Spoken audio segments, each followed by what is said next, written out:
Hi everyone, welcome to the next video. I hope you're all doing great. In this video, I'll be talking about another bug which is called HTTP request smuggling. I'll be covering what the bug is and talking about CVE as well. So essentially, HTTP request smuggling is a bug wherein you can smuggle requests in one request. Say you are trying to log into a website, you are sending a post request with your username and password. Because of some bug in the application, you can send in another 2 or 3 requests inside that one request, and the server will process all of that in one single go. Now you might ask, how does this really happen? This happens because the server that the team or a group of people that programmed it is not actually following the proper RFCs. So in this case, I'll talking about a CVE called 2019-20444, which is actually happening in a application called Netty. So this is actually the project that you can see right here. So this is basically an asynchronous network application framework. Uh, this is used by a lot of people and companies for doing all sort of things, like handling as a proxy, or using it as a web server or WebSocket server, file server, things like that. It has got all of those baselines predefined, so you can just import that and build your application on top of it. Think of it like the web server that we built, and some person is using those pre-existing things and building more on top of it, or building their own application on top of it. So that is basically what Netty is doing here. So essentially, Netty has to handle all of the basic uh, headers and request body and everything in their application, because their service is actually providing that network application. But the problem is that in their version, like 4.1.41, these are all affected in versions below 4.1.44. In 4.1444, I think they fixed it. You can check it here. Yeah, before 4.1444. So all versions before that. And so that's basically the bug. I'll explain you more why it is while actually going through the code. So first thing first, I have actually created I created an application on top of the current services that Netty provides. So as you can see, I'm already using a lot of the classes that they are already providing, and in my main method, I'm creating a basic server bootstrapping so that I can handle HTTP request. These are all so that it uh, it collects the entire request as one whole thing, and one whole object, and it's aggregating it. You can see I am binding to a port 1337, and uh, I have a endpoint called login, where I am checking if the username is admin and password. That is If that is there, then it kind of gives me a token saying that hey, you are authorized to open it. And then there is an internal endpoint as well, which has a sensitive data. You will get to know that during this explanation, like most of these things like really don't work much, which I will explain you further as well. But the idea here is kind of you're sending one request to login, and in that request we are going to smuggle another request to access the internal to get the secret data. So that is what we are essentially trying to do here. I hope you understood that.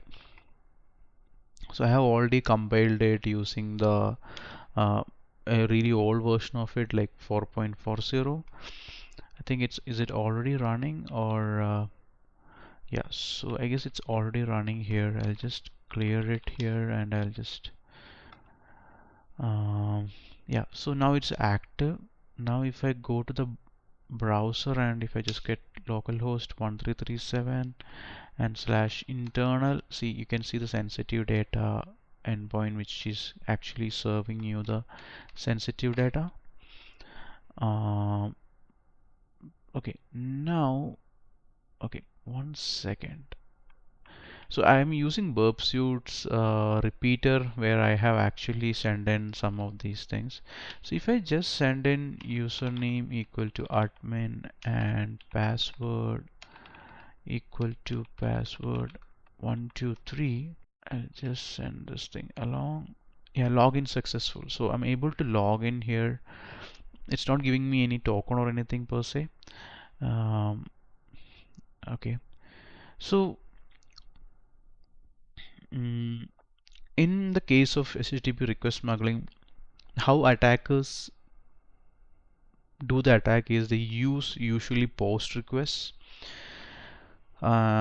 And in post requests, they will be specifically focused on content length header, and there is another header called transfer encoding.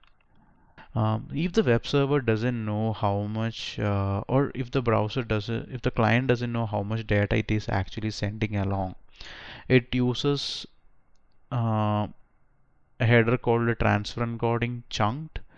So chunked means you're sending chunks of data. And let me remove this as well, so you won't know the content length. If you know the content length, then there is no need of transfer encoding chunked. And say you are sending 2 bytes of data VA, then you have 3, that is yeah,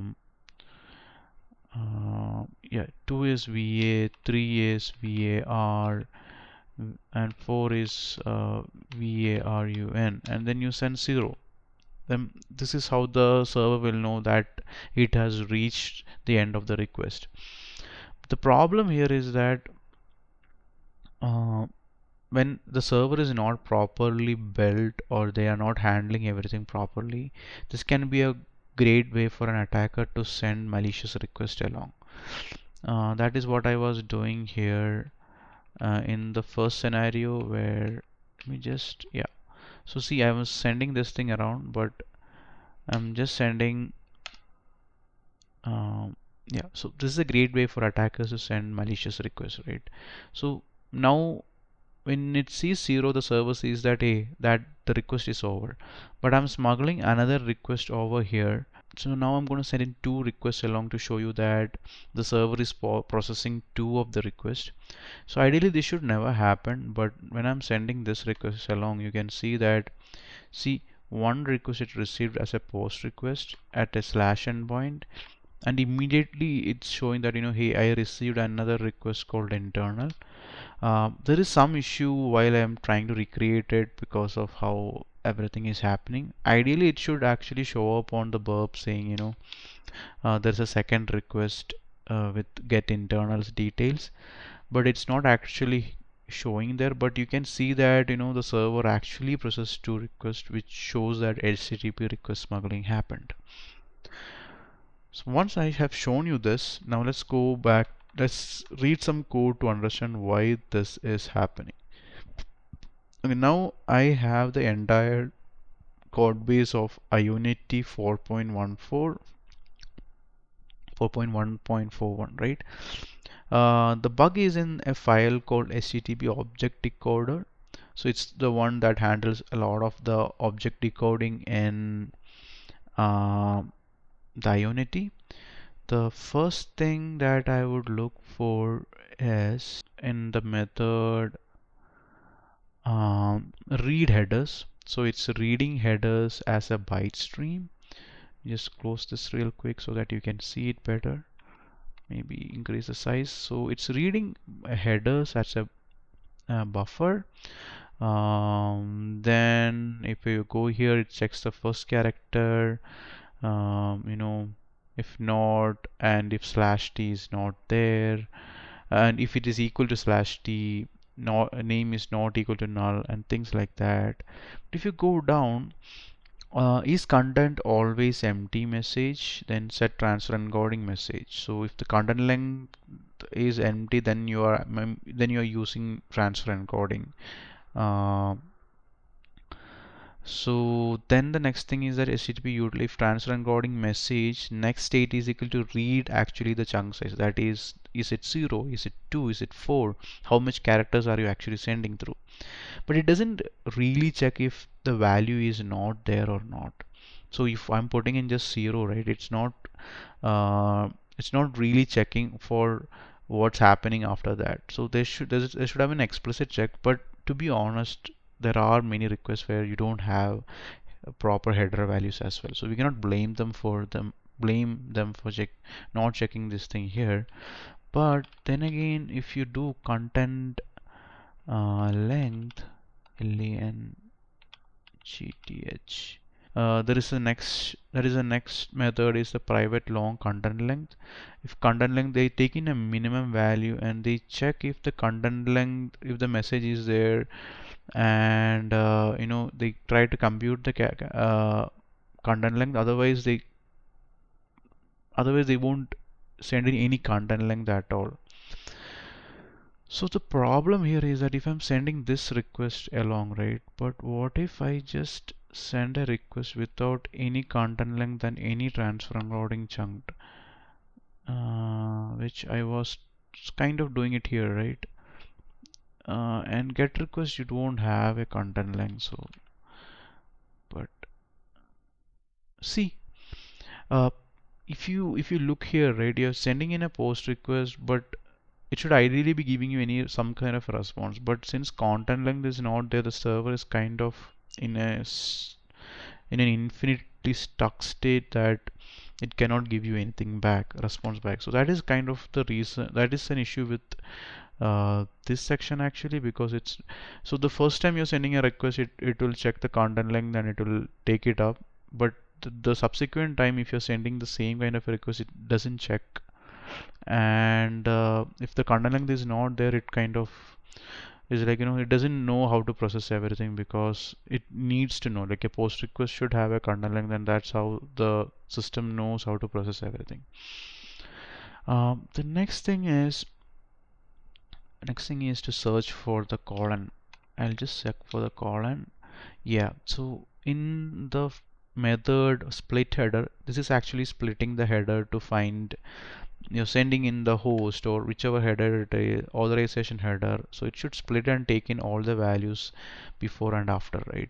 So this is kind of what it is doing. So you have the name start, that is the name of the header, the header end, the colon end, the value starting and the value end as well. But the problem here is that it doesn't specifically check if it is properly ending, or if there is something after that, and thing if there's a white space after, or two white spaces, or if the chunk is in the next line, a lot of things like that. So that is another issue that we have here. So you can see if ch is colon break is white space and then break it, so it's not doing specific checks for things after that. So these are mainly the issues that is causing it. But if it was like really properly checked, and hey, if a transfer encoding header is there, what is the chunked value? Is it properly given? Um, if all of those checks were properly given, this bug would not have been there. But then again, it's a really difficult bug to exploit. I tried many different ways to do this. Um, See, you're getting two things. I tried to implement a case where you have authorization on this internal authentication on this internal endpoint, where once you log in, there you get a token, you're using that to log in. But the problem is that if you're designing the system pretty well, this may or may not work. But the problem is that the request smuggling can happen in large system in variety of ways, where you're uh, the second request that you have sent across might be part of someone else's request. I know it sounds pretty crazy, but there are ways that you could do it. I don't know right now at the moment, but I have read about it, and you can actually inject the secondary request in someone else's request, thereby kind of receiving what information with you can see information with their authentic with their authorization level.